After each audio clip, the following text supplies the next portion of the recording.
एक सुंदर से गांव में, जहां चारों तरफ हरे भरे खेत, मिट्टी की खुशबू और पक्षियों की मीठी आवाजें गूंजती थीं, वहां एक छोटा सा परिवार रहता था। उस परिवार में रहती थी सीता, जो बहुत ही प्यारी, मेहनती और दयालु बहू थी। सीता का दिल बहुत बड़ा था। वह हर किसी की मदद करती थी और हमेशा मुस्कुराती रहती थी। लेकिन उसी घर में रहती थी उसकी सास कमला, जिसका स्वभाव बहुत गुस्सैल और थोड़ा लालची था। और कमला का बेटा रमेश, जो काम करने से हमेशा भागता था और माँ की हर बात मानता था। सीता इस घर में नई थी, लेकिन उसके लिए यह घर खुशियों से ज्यादा परीक्षाओं से भरा था। सुबह का समय था। सूरज की पहली किरण खेतों पर पड़ रही थी। मुर्गे की बांग से पूरा गांव जाग रहा था। लेकिन सीता तो उससे भी पहले उठ जाती थी। वह आंगन साफ करती, कुएं से पानी भरती, बर्तन धोती और चूल्हा जलाती। आज भी बहुत काम है, लेकिन अगर मैं मेहनत करूंगी तो सब खुश रहेंगे। इतने में सास की तेज आवाज आती है। सीता, अभी तक चूल्हा क्यों नहीं जला? तुमसे कोई काम समय पर नहीं होता। जी माँ जी, अभी जलाती हूँ। और सुनो, आज पूरा घर भी साफ करना है और हाँ, खेत पर भी जाना पड़ेगा। जी माँ जी। सीता बिना कुछ कहे चुपचाप काम करती रहती। थोड़ी देर बाद रमेश नींद से उठता है। माँ, खाना तैयार है क्या? हाँ बेटा, बस अभी। सीता जल्दी जल्दी खाना परोसती है। आज मैं खेत पर नहीं जाऊंगा। क्यों बेटा? बहुत गर्मी है। ठीक है, सीता जाएगी खेत पर। जी माँ जी, मैं चली जाऊंगी। सीता सुबह से काम कर रही थी, फिर भी बिना शिकायत खेत की ओर चल पड़ती।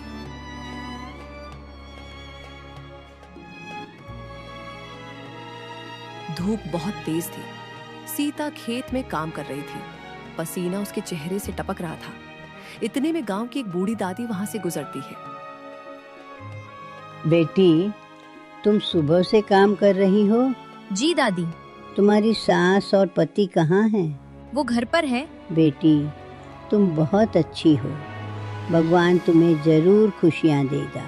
सीता बस हल्की सी मुस्कान दे देती है।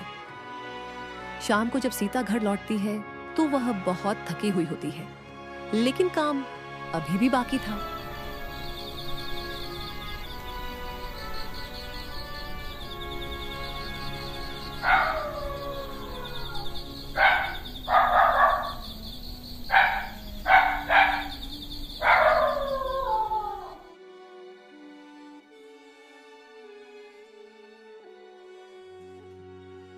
सीता, इतनी देर क्यों लगा दी? माँ जी, खेत में काम ज्यादा था। बहाने मत बनाओ और जाओ, अभी खाना बनाओ।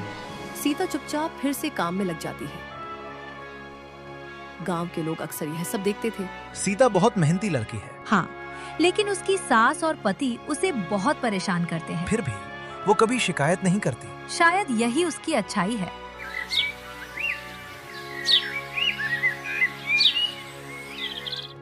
एक दिन कमला ने सोचा कि शहर जाकर कुछ सामान खरीदना चाहिए। रमेश बेटा, चलो शहर चलते हैं। ठीक है माँ। सीता, जी माँ जी। हम बाजार जा रहे हैं। घर का सारा काम खत्म होना चाहिए। जी माँ जी। कमला और रमेश बाजार से लौट रहे थे। अचानक आसमान में काले बादल छा गए। तेज हवा चलने लगी और फिर शुरू हो गई तेज बारिश। नदी का पानी तेजी से बढ़ने लगा। कमला और रमेश नदी पार कर रहे थे। अचानक उनका पैर फिसल गया। बचाओ! पानी बहुत तेज बह रहा था। दोनों डर गए। सीता घर के बाहर खड़ी थी। उसे दूर से मदद की आवाज सुनाई दी। वह तुरंत दौड़कर नदी की तरफ गई। माँ जी, रमेश! सीता ने पास पड़ी एक लंबी लकड़ी उठाई और धीरे धीरे उन्हें पकड़ने को कहा। माँ जी, लकड़ी पकड़ लीजिए।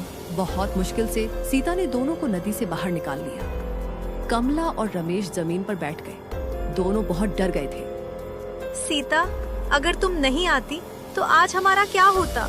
हमने तुम्हारे साथ बहुत बुरा व्यवहार किया। मुझे माफ कर दो बेटी। माँ जी, परिवार में एक दूसरे की मदद करना ही सबसे जरूरी है। उस दिन के बाद सब कुछ बदल गया। कमला अब सीता से प्यार से बात करती थी। सीता बेटी, आज काम मैं कर लूंगी। और मैं खेत जाऊंगा। धन्यवाद माँ जी। धीरे धीरे घर में खुशियां लौट आईं। अब सब मिलकर काम करते थे और सीता के चेहरे की मुस्कान पहले से ज्यादा चमकने लगी। उस दिन के बाद घर का माहौल पूरी तरह बदल गया। कमला अब सीता को डांटती नहीं थी, बल्कि प्यार से बात करती थी। सीता बेटी, तुमने उस दिन हमारी जान बचाई थी।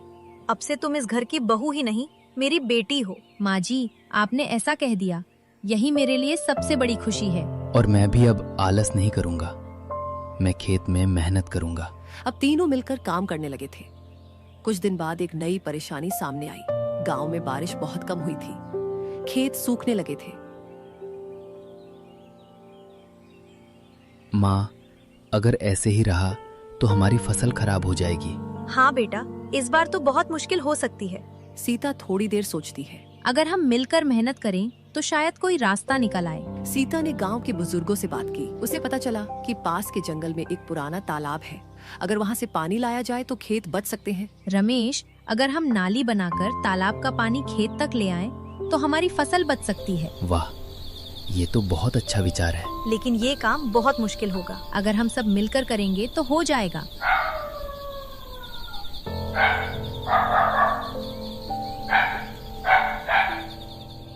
सीता ने पूरे गांव को इकट्ठा किया। अगर हम सब मिलकर नाली बनाएं, तो सिर्फ हमारा नहीं, पूरे गांव का खेत बच जाएगा। सीता सही कह रही है। चलो सब मिलकर काम करते हैं। पूरा गांव मिलकर काम करने लगा। दिन भर सब लोग मिट्टी खोदते रहे। रमेश भी अब बहुत मेहनत कर रहा था। सीता, पहले मैं कितना आलसी था। कोई बात नहीं, अच्छा इंसान वही है जो अपनी गलती सुधार ले। कई दिनों की मेहनत के बाद नाली बनकर तैयार हो गई। सब लोग उत्सुकता से तालाब का पानी खोलते हैं। धीरे धीरे पानी नाली से बहते हुए खेत तक पहुंचने लगता है। पानी आ गया। हमारी फसल बच जाएगी। सीता, आज तुमने सिर्फ हमारे घर नहीं, पूरे गांव की मदद की है। मुझे तुम पर बहुत गर्व है। हम सब ने मिलकर किया है। कुछ महीनों बाद खेतों में हरियाली छा गई। फसल बहुत अच्छी हुई। पूरा गांव खुश था। गांव वालों ने सीता के सम्मान में एक छोटा सा उत्सव रखा। आज से सीता इस गांव की सबसे समझदार और दयालु बहू है। सब लोग तालियां बजाते हैं। सीता मुस्कुराती है। गांव में फसल अच्छी हुई थी और हर घर में खुशियां थी। लेकिन एक दिन गांव में एक नया आदमी आया। उसका नाम था महेश सेठ। वह शहर का एक अमीर व्यापारी था। ये गांव बहुत अच्छा है और यहाँ की जमीन भी बहुत उपजाऊ है। अगर मैं ये जमीन खरीद लूं तो बहुत फायदा होगा। महेश सेठ ने सोचा कि वह गांव वालों से सस्ती कीमत पर जमीन खरीद लेगा।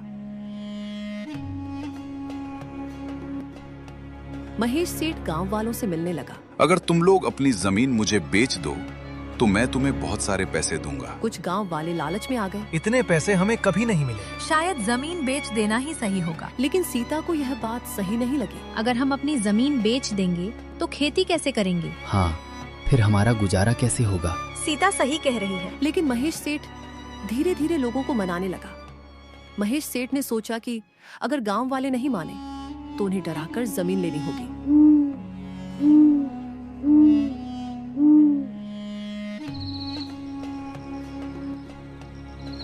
एक रात उसके आदमियों ने खेतों के पास शोर मचाया। गांव वालों को लगा कि जंगल से जंगली जानवर आ गए हैं। लोग डरने लगे। अगर ऐसा ही चलता रहा तो खेती करना मुश्किल हो जाएगा। सीता को कुछ शक हुआ।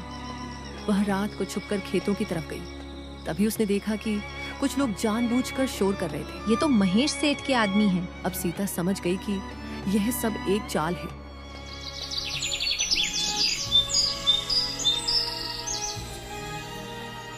अगली सुबह सीता ने पूरे गांव को बुलाया। कल रात जो हुआ वो कोई जंगली जानवर नहीं था। क्या सच में? हाँ, वो हमें डरा कर हमारी जमीन लेना चाहता है। अब गांव वाले गुस्से में थे। हम अपनी जमीन किसी को नहीं देंगे।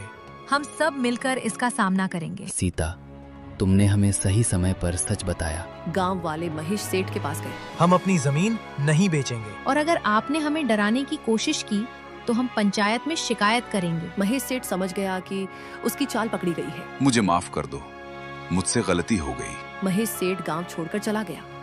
गांव वाले खुश थे। सीता, तुमने फिर से पूरे गांव को बचा लिया।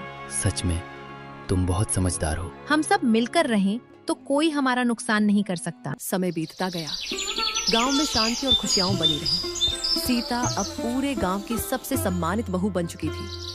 और कमला, जो कभी उसे डांटती थी, अब हर किसी से कहती थी, मेरी बहू दुनिया की सबसे अच्छी बहू है। सीता मुस्कुराती है और पूरा परिवार खुशहाल जिंदगी जीने लगता है। सच्चाई, मेहनत और एकता से हर मुश्किल को हराया जा सकता है।